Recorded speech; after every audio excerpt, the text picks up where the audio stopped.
Hello दोस्तों, स्वागत है आपका इस वीडियो में भी। और इससे पहले हमने दो वीडियो बना ली है और कॉन्स्टिट्यूशन एट वर्क यानी क्लास 11 पॉलिटिकल साइंस के दो चैप्टर मैंने आपको बहुत ही बेहतरीन तरीके से वन शॉट व्यू में समझाया था। और आज वाली वीडियो में मैं चैप्टर नंबर 3 जिसका नाम है इलेक्शन एंड रिप्रेजेंटेटिव, इस चैप्टर को कराऊंगा। तो चलिए इस वीडियो को भी स्टार्ट करते हैं और इस भी चैप्टर को आसानी से समझते हैं।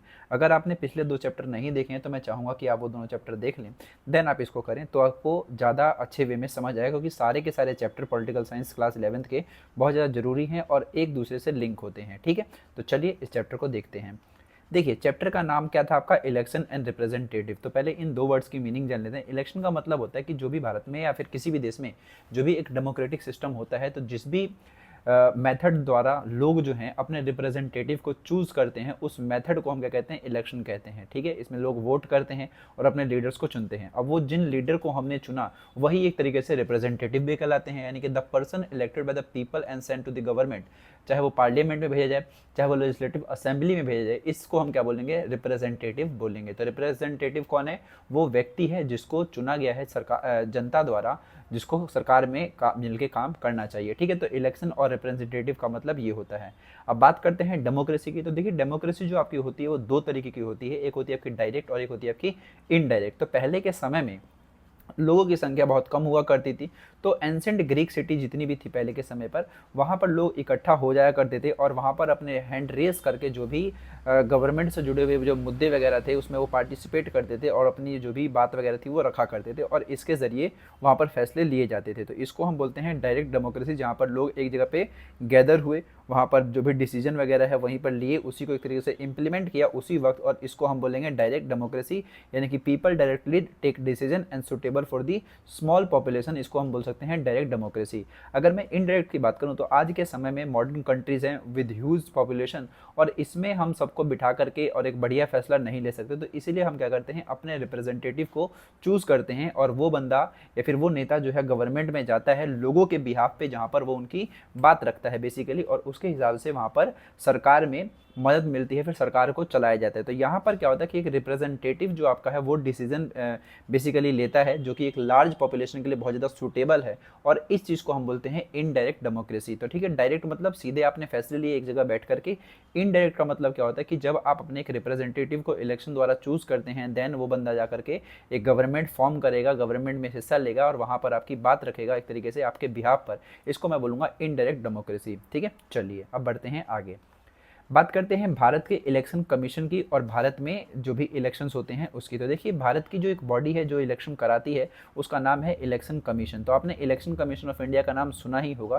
तो देखिए, ये जो आपकी जो बॉडी है बेसिकली पहले 1 मेंबर इलेक्शन कमीशन हुआ करता था पहले, लेकिन इसको 1989 के बाद 3 मेंबर इलेक्शन कमीशन बेसिकली कर दिया गया पहले, यानी कि इसमें केवल एक ही चीफ इलेक्शन कमिश्नर हुआ करते थे। 2 अदर जो इलेक्शन कमिश्नर है वो 1989 के बाद से संविधान में संशोधन करके जोड़ा गया। ठीक है, तो पहले एक ही हेड हुआ करते थे, और आज के टाइम की अगर मैं बात करूं 1989 के बाद से, तो वहां पर अब एक इलेक्शन कमिश्नर होता है जो कि हेड होता है, और बाकी जो 2 होते हैं वो इलेक्शन कमिश्नर होते हैं बेसिकली। इनका जो अपॉइंटमेंट होती है वो प्रेसिडेंट ऑफ इंडिया करते हैं बेसिकली। और जो अगर मैं पहले इलेक्शन कमिश्नर की बात करूं भारत के, तो वो थे मिस्टर सुकुमार सेन, और इसका जो कार्यकाल होता है वो 6 वर्ष या 65 वर्ष की आयु जो पहले पूरी हो जाए उसके हिसाब से तय होता है। ठीक है, तो भारत में ये है आपका इलेक्शन कमीशन, जो कि हर प्रकार के जो भी इलेक्शंस होते हैं वो यही कराते हैं, चाहे उनकी डेट निकालनी हो, रिजल्ट बताना हो, और जो नेशनल पार्टी है उनको दर्जा देना, या मान लीजिए अगर आपको अपनी पार्टी को का रजिस्ट्रेशन वगैरह कराने हैं तो इसके पास जाना पड़ेगा,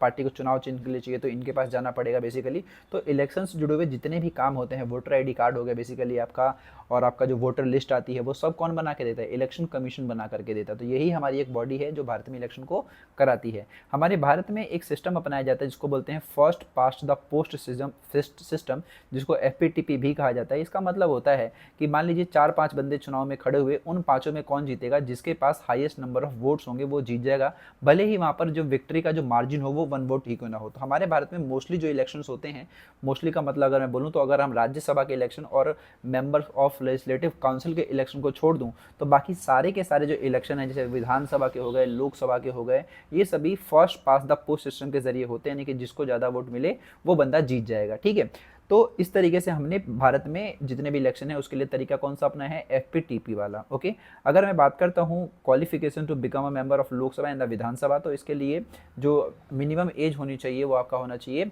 25 ईयर्स बेसिकली, और वो भारत का सिटीजन होना चाहिए, should not hold any office of profit, should not insane और बैंकरप्ट, और should not have criminal background. ठीक है, तो ये आपका हो जाएगा qualification to become a member of Lok Sabha and the Vidhan Sabha. Okay, चलिए अब बढ़ते हैं आगे।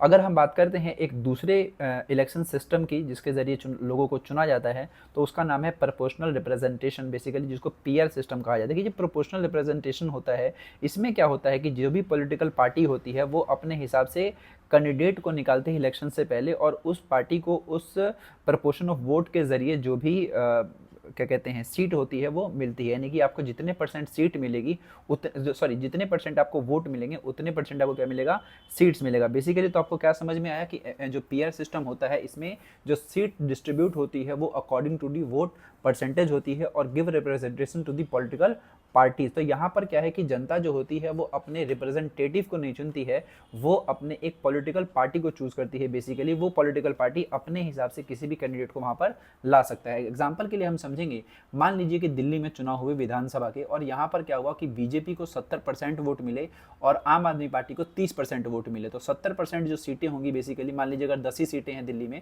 तो 7 सीटें किसको चलेगी, बीजेपी को। तो बीजेपी अपने हिसाब से 7 बंदे कोई भी उन कॉन्स्टिट्यूएंसीज में ला सकती है, और आम आदमी पार्टी को 30% सीट मिली तो इसके साथ 3 सीट हुई, तो 3 बंदे वो कोई से भी वहां पर ला सकती है। तो इस तरीके से जो सिस्टम होता है इसको हम बोलते हैं प्रोपोर्शनल रिप्रेजेंटेशन। और अगर हम बात करें प्रोपोर्शनल रिप्रेजेंटेशन के टाइप्स की, तो ये 2 तरीके का होता है, जिसमें एक होता है कि हम पूरे के पूरे देश को ही सिंगल कॉन्स्टिट्यूएंसी मान लें, और एक होता है मल्टी मेंबर कॉन्स्टिट्यूएंसी, जिसमें हम एक बड़े देश को अलग अलग मल्टी मेंबर कॉन्स्टिट्यूएंसी में एक तरीके से डिवाइड करते हैं। जैसे कि मान ली इजराइल और नीदरलैंड की बात करूं तो बहुत छोटे छोटे देश हैं ये, तो इसमें क्या होता है पूरी एक कंट्री को ही एक कॉन्स्टिट्यूएंसी मान लिया गया, और यहाँ पर हर पार्टी को प्रोपोर्शन ऑफ वोट के हिसाब से प्रोपोर्शन ऑफ वोट के हिसाब से यहाँ पर सीटें उनको मिलेंगी।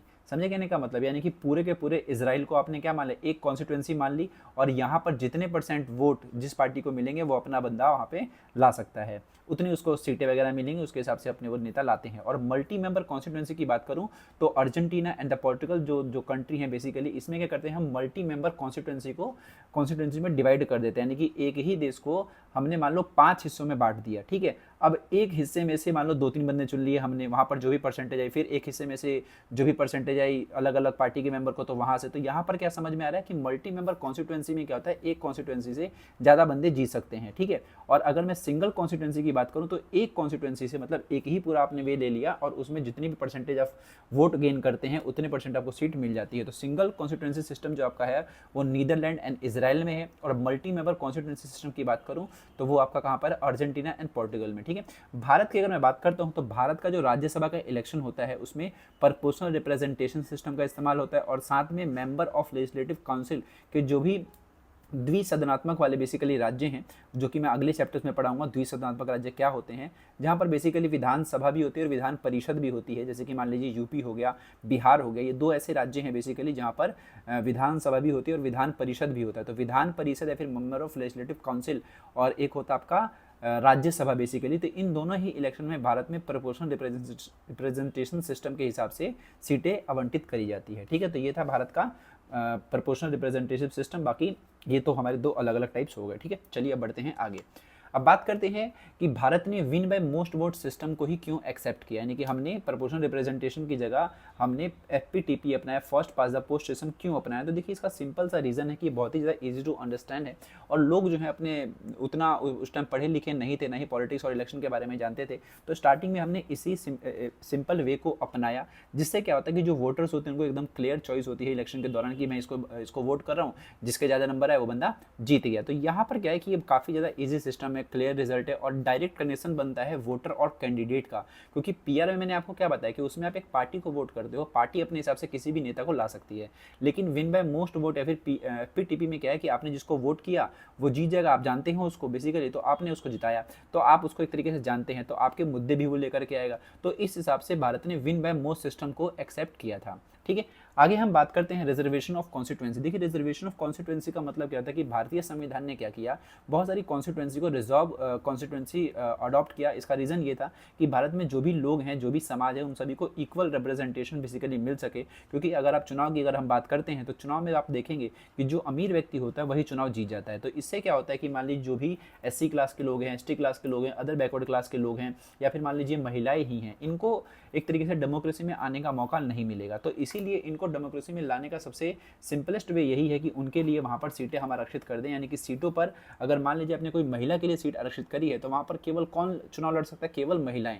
अगर आपने SC के लिए वहाँ पर सीट आरक्षित करी है तो वहाँ पर जितने भी कैंडिडेट होंगे वो SC समुदाय के होंगे और उन सभी को जो वोट होगा वो कोई भी व्यक्ति दे सकता है। देन उसमें से ही किसी एक को चुना जाएगा, लेकिन वो सीट से वही व्यक्ति जीतेगा जिसके लिए, जिस समाज के लिए वो जो सीट है आरक्षित करी गई होगी। ठीक है, तो इस तरीके से क्या था कि जो वीकर सेक्शन है बेसिकली उनको रिप्रेजेंटेशन मिल सके और डेमोक्रेसी में इक्वलिटी को प्रमोट किया जा सके। इसलिए भारत सरकार ने या फिर मान लीजिए इंडियन कॉन्स्टिट्यूशन ने बेसिकली रिजर्वेशन ऑफ कॉन्स्टिट्यूएंसीज को अपनाया था। ओके, चलिए अब बात करते हैं universal adult suffrage and the electoral reforms के। देखिए यूनिवर्सल अडल्ट सफरेज की बात करूं तो सार्वभौमिक वयस्क मताधिकार, जिसका मतलब होता है कि भारत का हर एक व्यक्ति जो 18 वर्ष है उससे अधिक है उसको राइट टू वोट है और उसका किसी भी प्रकार का डिस्क्रिमिनेशन नहीं किया on the basis of caste, religion, gender and reason.